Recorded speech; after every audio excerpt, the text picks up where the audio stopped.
So, good morning and welcome to everyone that's joining us today. And to those of you that it's the first time, I'd like to welcome you guys as well. This is session 4 in a series of discussions, or not really a discussion, it's more a presentation on Self Awareness 101. It's a follow on to the little short 2-part presentation talk I did on learning to thrive or trying to thrive amongst the COVID-19 hurricane.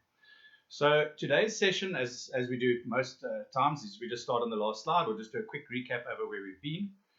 In the last session, we discussed stress. We sort of did a brief definition of what stress was.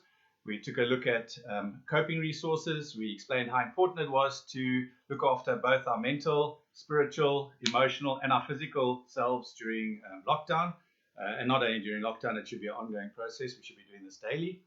And then we looked at how we need to be less judgmental around our emotional states and be more accommodating or accepting of the different emotions or the struggles that we have during the ones that we choose to not like sadness or confusion or helplessness. So it's extremely important that we embrace those emotions rather than run away from them. And then I think towards the end, we explained the more we put on layers of protection in order to avoid that, the more our pain increases and the more our suffering increases. So I see Barbara's joined us, Ingela, Marion, Rain. Thanks for joining. It's nice to have people from all around the world checking in, which is great. And I see there's quite a few new names popping up. Sharon Sinclair. Hi, Sharon. Welcome. I think you're up in Durban or KwaZulu-Natal. So welcome. So to cut a long story short, the last slide we ended on was we looked at this little doggy that was obviously a very hot day. Needed to get into the shade, and he had to overcome his fear in order to go and sit underneath the shade. And then we ended on this chat about life is suffering, to understand that we cannot escape suffering in life. We can't escape the ups and downs of life. To understand that change is inevitable, nothing stays the same, absolutely nothing. And we create more suffering by adding these layers or putting band-aids over our initial suffering. So it's much easier to embrace the original suffering rather than developing cravings or aversion to these different emotions that we're going through.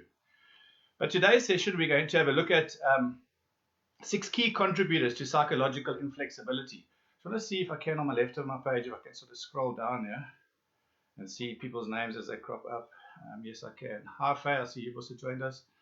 So if I have a look at the slide, we have, this is a great little slide of, as a starting discussion around how we lock our brains into a certain way of thinking or become quite habitual in our thinking. And we need to free our minds. We need to free our brains up a little bit. Also at this time, or when we start becoming psychologically inflexible, the ostrich head in the sand syndrome, we try and avoid things, or we go into denial, we just put our heads in the sand and we don't even want to go there. This thing about following the herd or becoming herd-like, sheeple, some people call it, following our leaders blindly. This is another example of psychological inflexibility, where we don't even want to think for ourselves. We just, as I said, we just become followers and we don't even criticize or challenge any thinking that comes our way. So lastly, and the second part, which won't be done today, this we'll do in the next session, would be learning how to have a flexible mind. It's extremely important to move towards having a flexible mind rather than these 3 states of an inflexible mind. So as I go through these 6 areas of psychological inflexibility, or these key contributors to psychological inflexibility, have a thought around how many of these apply to you and your life. And then, often when I'm doing one-on-one sessions or coaching or counseling or therapy even, we look at these 6 areas and decide which is the most critical area to start in. And that would be the area that you need to focus on initially, and then eventually work through the whole hexagram. But I've even found when I first did this, I realized that almost all 6, most of us have varying degrees of all 6. Hi, Nasi. I see you've joined us. Leonie, thank you for joining. So let's go on to the first slide. So one of the first areas of this first slide is going to just speak to all 6, and then I'm going to break it down into each 6 into a little bit more detail. So these are the 6 areas that contribute to psychological inflexibility. Now, this is a nice fancy word rather than saying rigidity. And no one wants to be called rigid. I think most of us would prefer to be called emotionally or cognitively inflexible or agile, less agile than we should be. But to cut a long story short, it's rigidity. And rigidity isn't helpful because it really shuts you down and narrows your problem solving and your coping resources. So these are the 6 areas, and we'll break it down into a little bit more depth and a discussion around it. When we're stuck in our past or futures, being too stuck in our past contributes a lot towards depression, and being too stuck in our future would contribute hugely towards anxiety. So past depression, future anxiety. Then we have experiential avoidance, and this is not avoiding experiences per se, the actual experience, it's avoiding the emotions and the thoughts that go with that experience. Fusion with our thoughts, this is a really intriguing area for discussion, and I think this is where a lot of our problems come in, and I'll explain what this fusion with our thoughts is. We attach to who we think we are. Right in the beginning, I think it was in the talk on the hurricane, we spoke about, am I who I think I am? And we'll talk around that again in today's session.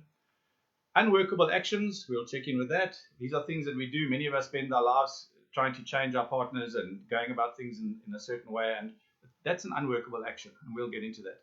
And then a lack of values clarity. And again, this is not moral values, this is other values. And most people that I've worked with seem to not have any idea that there's another set of values outside of moral values, but we'll chat about that when we get to that section.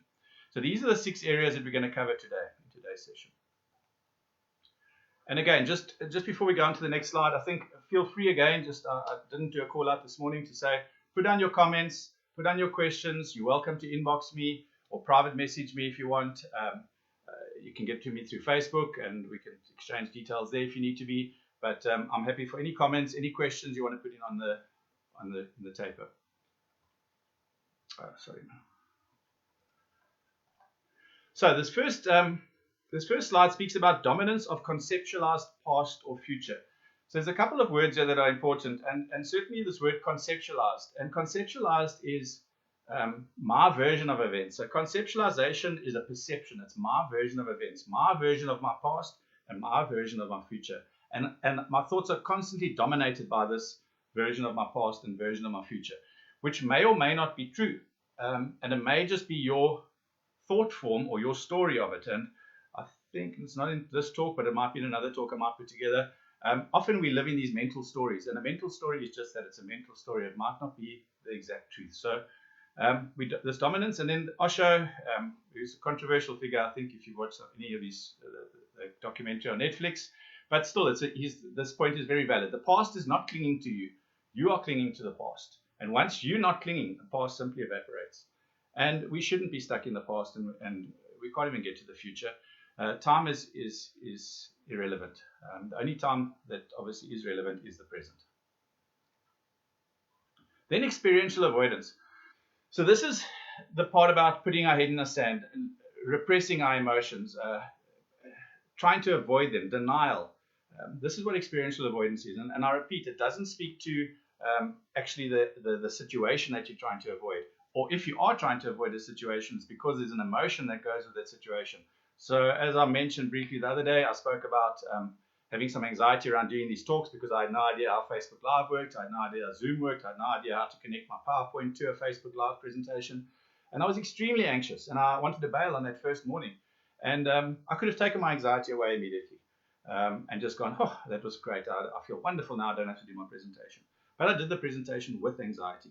So experiential avoidance is when we stop doing something because we don't want to feel a certain feeling. So we wouldn't go and do public speaking because we are too scared of being judged or not being prepared or not looking perfect, etc. This is what experiential avoidance is. Many people get stuck in relationships, some people even in abusive relationships, because it's not that they want to stay in the relationship, but there's a feeling or an emotion that if I leave this relationship, that I'm not going to be okay. I might be lonely. I might not meet someone else. Maybe people out there are worse than the person I'm with. So there's all this stuff that goes on, and that's what experiential avoidance is. All right? So this is the second key area, experiential avoidance. So what happens in this experiential avoidance is this is a great little slide that speaks to this. If this is where we're trying to get to, let's just say this is our Shangri-La. This is where we want to be. Our thought form, this weird-looking character over here, which is representing our thought, says, you're not good enough, Greg. You can't go down this road. You will never get there. You don't have what it takes. You don't have the stamina, the energy, and certainly you don't have the knowledge. So you cannot go here, Greg. So guess what? Now I feel insecure. Now I feel confused, helpless, and hopeless again. So just because my thoughts tell me I don't have what it takes, I end up taking an emotional detour. And we end up going around in circles, around and around in this emotional avoidance detour, constantly coming back to the same place in our lives, going, well, hopefully this time it's going to be easier. But it's not, because you're constantly taking the easy route out. I think this is why that M. Scott Peck wrote that poem about taking the road less traveled. It's easy to take the emotional avoidance detour. All your pain stops. I'm reminded, I like to say I'm not a runner. I have done Comrades, but in Comrades there were so many lessons for me in running Comrades. There's a thing called a bailout bus where that comes past you on the race, and many people jump into that bus and you can stop the pain straight away. And the guys are saying, get in here, get in. There's air conditioning here. And you can stop the pain immediately because your body is really sore after 70 or 80 k's on the road. And those buses are all coming in within a meter of you. It's these taxis with the doors wide open, and they're saying, get in, get in. And it is so tempting to get into that bus because immediately you can stop the pain. And this is what we do with this emotional avoidance detour. We stop the pain immediately. Like I said, that morning of me doing my first presentation online, I could have taken away that anxiety. Those butterflies in my stomach would have ceased immediately if I had just said, oh, I can't make it, got a technical hitch, etc. So we need to do these things with our anxiety and overcome this. And we'll see this in the next part when we start talking about psychological flexibility. This is an interesting exercise that I'd like you to do, and we can do this online, and it is possible to do it. This exercise, we've all heard this thing about do not think of a yellow elephant or a green elephant. This exercise is do not think of a polar bear. Now, I've put the polar bear up on the screen for a number of reasons, so that in case you don't know what a polar bear looks like, I need you to see what this polar bear looks like. I'm going to count to 15 in 15 seconds. I want you to not think of a polar bear for the next 15 seconds, but in those 15 seconds, it's going to be obvious you're going to think of a polar bear. But what I need you to do is to count how many times you think of that polar bear in those 15 seconds. So from the minute I say go, just close your eyes, or not close your eyes, but just try and see if you can keep the polar bear out. Distract yourself, do whatever you need to do, and then just see how many times you count the polar bear in that space. Okay, starting now. Do not think of a polar bear for the next 15 seconds. Go.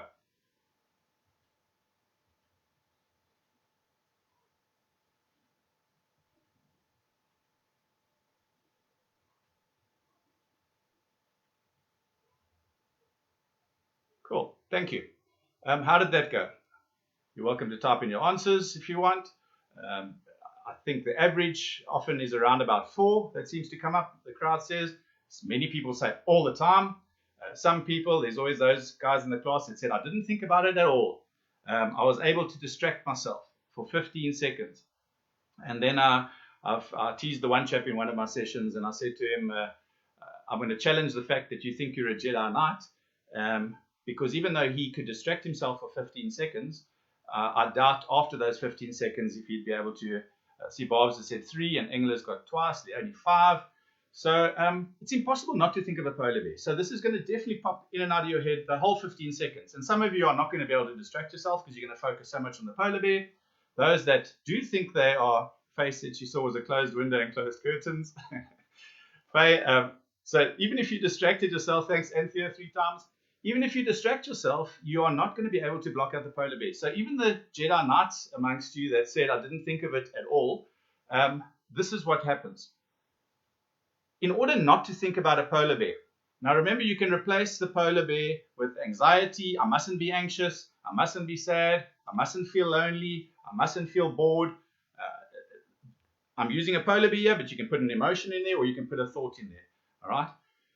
In order not to think of the polar bear, you have to build a polar bear filter. So you have to have a polar bear fence. All right. Like Donald Trump wants to build his wall. You've got to build a wall of polar bears, and the wall has to look like a polar bear, or at least be able to recognize a polar bear in order to notice the polar bears when they're coming through. So in order not to think of a polar bear or not to be anxious, you have to think of a polar bear all the time. This is what avoidance does to you. So in order to avoid pain, in order to avoid sadness, loneliness, whatever it is you're going through, you have to think of it all the time. So it's best to kind of change your thinking totally. And we're going to do this in tomorrow's session. We'll touch more on what does acceptance mean rather than avoidance. So this polar bear one is a very intriguing and very powerful exercise, which shows us that we will think of a polar bear all the time. So exactly like you were saying, I mustn't be anxious. It's much better to say I am calm than to say I must not be anxious. We also touched on this, I think, in the hurricane exercise. Then to remember that emotion and desire are two sides of the same coin. If you reject emotions, you're going to lose sight of your desires. So we cannot have love without fear. And many people have challenged me. People often say hate is the opposite of love, and I would disagree strongly with that idea that hate is the opposite of love. I feel hate and love are pretty much on the same side of the coin. But fear is the opposite of love. Fear brings with it a whole lot of negative emotions. And we must understand that sadness and happiness, good and bad, good and evil, all these things, courage and fear are also opposite sides. So these, we cannot have one without the other. It's a duality of nature. So remind yourself as well that if you're trying to run away from sadness or trying to keep the polar bears out, you're not going to be able to spend a lot of your time doing what you want to be doing, which is trying to be happy, if you're trying to keep sadness out. So you'll never be happy because you're spending the whole day trying to get rid of sadness. I was just trying to think, there's a nice meta that speaks to it, but I'll rather do it in the next session. Then we have this idea called cognitive fusion. Cognitive fusion speaks about, and some of you that joined that first session, we spoke about how they trap monkeys in Thailand to go and get them to pull coconuts off the trees. They put a box on the tree with a small little hole in it. Hi, Craig Logan, I see you've joined us. Might be my sister Shireen. The monkey puts its hand through the hole and takes the sweet, but then gets trapped. Okay, and it won't let go of the thought, the sweet or the banana inside, and because it doesn't realize it can just let it go and pull its hand out. We get trapped similarly by our thoughts and our feelings. So cognitive fusion is a very fancy word for meaning we get me and my thoughts become one, which is why this is a great little picture of how when we are fused with our thoughts, we can only see in a very, very small line in front of us, a small angle of vision. So when we fuse with our thoughts then become, and I think I want to say the majority of the population thinks like this. The majority of the population are black and white thinkers. They only see black and white. They only see right and wrong. They cannot think outside this. We spoke about, I think it was on Facebook where we had a discussion where we spoke about the gray in between the black and the white and all the gray that sits outside the black and white. So black and white thinkers, is probably another way of saying we fuse with our thinking, believe that thoughts are reality. Because these thoughts arise in their head, they believe that thought is fact. Okay, they believe it's the truth. They believe these thoughts are important.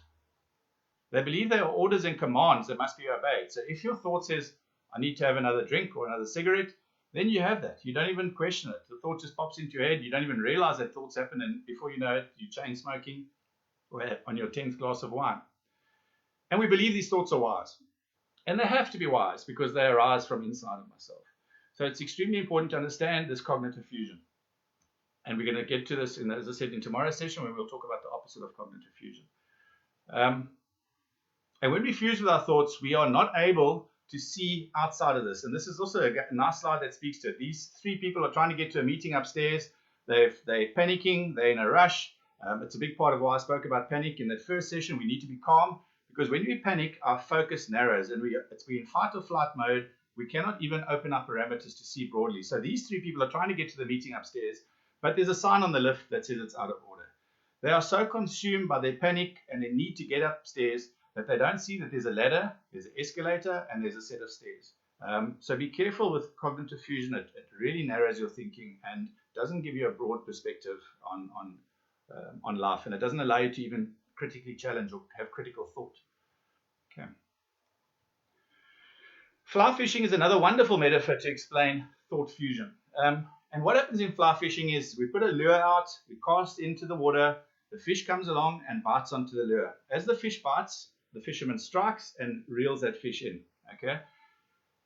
In the same way, and the more the fish fights with the lure, the more the lure gets hooked into its gills or into the inside of its mouth. We are no different. In a very similar way, for us, a thought will come floating past, or an emotion will come floating past. I spoke to a chap yesterday and we were speaking about anxiety, and he says he doesn't know if the anxiety arises in his head or outside his head, but this feeling comes past, but we latch onto it. And the more we fight and the more we tussle with that feeling, the more that hook gets embedded in us and the more we start becoming consumed by the situation. And we explained in, I think it was the first session, how the mind-body connection works. So the minute you have a thought, it connects to a feeling, it connects to your physiology, and it connects to how you're going to act in that situation. So fly fishing metaphor is a very powerful metaphor to explain this. And I want to remind you that thoughts and feelings do not have hooks. We give them hooks. We create this myth that like the monkey, we grab onto these things and as though they've got us, but they don't have us. We can just let go, okay, and they will move on. Eckhart Tolle says to be in the grip of an opinion or our thoughts means to be in the grip of our mind, and then mistaking this for who we are in essence. We tend to lose our identities to our thought. We become the same as them. If our thought says I'm a loser, then I become a loser. If our thought says I'm not good enough, we become I'm not good enough. And this is what happens when we do thought fusion. Okay, we become one with that thought. All right. And it's not who we are. There's a separate me to my thoughts and feelings, and we'll get into that in another session. Then I'm attached to my conceptualized self. Again, fancy word, this word conceptualized. But again, it's my perception, it's my idea, my thought of who I am. I do a lot of coaching in corporates. I do a lot of management or leadership development. I don't know how often I've had to work with young managers or young up-and-coming managers that have been put into this position because someone else has seen potential in them. They get there and feel totally out of sorts because they themselves do not have the identity. I sat with a guy the one day and I said to him, is your identity still, let's call it as an electrician, or is it your identity as a manager? And this chap's identity was still tied to being a worker, and he couldn't move himself out and start thinking of himself as a manager because he was still attached to who he thought he was. And that attachment to conceptualize self is something that goes a long way back. It goes back to our parents, our teachers at school, bullies at school, anyone that maybe interacted with us and put us into a negative state of low self-esteem. And we've all got this, but we have to realize that is not who I am. It's just a mental story of who I am. So we should not be attached to our conceptualized selves. Then we have this unworkable actions. So as I said, many of us will strive. I think in Buddhism they talk about non-striving. We get taught to strive for our goals, but striving creates a problem, especially if we're doing the same thing over and over and over. So unworkable actions are impulsivity, avoidance, and inaction, or even reactivity. These will all be unworkable actions. Okay, many people will just sit there like that chap. I think in that first session we spoke about the guy running away from the lions, just hanging on his vine, not doing anything, hoping the problem's going to go away, which it won't. This chap digging a hole with a spade is what happens if you fall into a hole and there's a spade there? Okay, and many people do this over and over and over again. They're in a hole and they carry on digging. Okay, the spade is in the hole not to dig further down because you're just going to dig yourself a bigger hole. The spade is there for you to perhaps make a pile of sand that you can get out on. You could possibly put the spade up at an angle and use the spade to climb out. But we shouldn't be using the spade to dig deeper. So when you fall into a hole with a spade, do not use it to dig because you're going to be digging deeper. All right? And we have to address what are these unworkable actions are. I think another thing I sometimes address with clients is I ask them, tell me everything that you've done to change the situation. And then they'll say, I've tried everything. But from their mountain, they think they've tried everything. But there are a whole lot of other things they haven't tried. But often they're too scared to try those things because it would mean confronting emotions that they've deemed negative or that are going to cause them some anxiety. So they will rather carry on doing the same things and it's not working. So we have to change what we have been doing, which haven't been working. Okay. Then this lack of values clarity. Like I alluded to right in the beginning, we often talk, when I ask people, tell me about your values or what are values? So values, often people confuse values with moral values.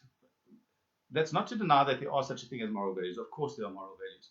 But there's a whole lot of other values, which are values that would make my life move in the right direction. And values and goals are not the same. Values and goals sit in alignment. You can't have your values this side and your goals this side. Your values and your goals need to be in alignment. Values are like a torch in the dark night. They're like a lighthouse that can guide you in a certain direction. Without values, we will be rudderless. Like a ship without a rudder, we'll be going in circles. There was a slide, I think, in the first presentation that said, are we hamsters on a mental treadmill? We won't even know where we're going. We'll just be ambling through life with no idea of what I want to achieve. And I repeat, I've been asked to do goal-setting presentations before, and I hate doing that because you cannot do a goal-setting presentation before you know what your values are. before you know what is it that we are trying to achieve that is going to make us happy. And again, when we are living a value-laden life, our stress and suffering will be low. When we're not leading a value-laden life, our stress and suffering will be high. Okay? So again, it also works like a seesaw. So without a set of values or a good set of values, and these values could be things like happiness, spirituality, adventure, freedom, romance, excitement. It could be a whole lot of these are the kind of values I'm talking about that we need in our life. So I think this is the last slide, the second last slide. So just to recap on what causes psychological inflexibility. And again, this is going to increase your suffering and increase your stress if you're living through these. I'm dominated by my past and my future with little self-awareness. Sorry, we never spoke about that. I think that's a gratuitous free plug, but it is little self-awareness. So if you've done no personal growth work, it's extremely important. I think when I was doing my master's in psychology, it was probably the most tremendous personal growth I'd had, even though I'd read numerous self-help books in the past. I spent a lot of time working on myself in my master's year, and I think it was such an exciting time because I had to confront a lot of my shadow side, which is things that we don't want to confront that might trouble us, so to speak. But so if you haven't done personal growth work, contact people like myself too. We are available for virtual coaching or virtual Zoom and Skype and WhatsApp. There's a wonderful ways of touching in and checking in with us and starting to do some self-awareness work, because ultimately it starts with self-awareness and finding out what your shadows are, finding out what is hiding that I don't want to see right now, because that's what's causing your biggest problems in your life. Then experiential avoidance. We spoke about the emotional suffering that you're trying to avoid. We don't want to feel that. We all just want our lives to be hunky-dory, like I said on that drawing yesterday's presentation. We all want a nice, smooth, downhill, freewheel to the finish line. And life's not like that. Life's full of ups and downs, and there's going to be a lot of hurdles, and they're going to be very uncomfortable hurdles, but we grow through those hurdles. Then we are hooked by our thoughts. So fusion with our thinking is, don't allow yourself to be hooked. We get hooked by our thinking. We think everything that we think is true. I'm going to die. This COVID is going to infect my whole family. Everyone's going to die. The world's ending. And so therefore, I just want to sit in my chair and just wait for this world to end. And this is not true. It might be true, but it's not the truth. But when we get hooked, we think it's the truth. Then we attach to our image of ourselves, and that image is normally, as I said, we were either programmed by our teachers, our parents. It's a program. It's a mental story. It's not actually who you are, because you can change that at any time. It doesn't matter if you were bullied. I'm not making less of abuse, but many people were abused, including yourselves. And if you were abused, it's not happening now, but it can be happening mentally now. So don't be attached to that image of yourself, that cowering person that's scared, because you are different now. You're not that 5-year-old person. Okay.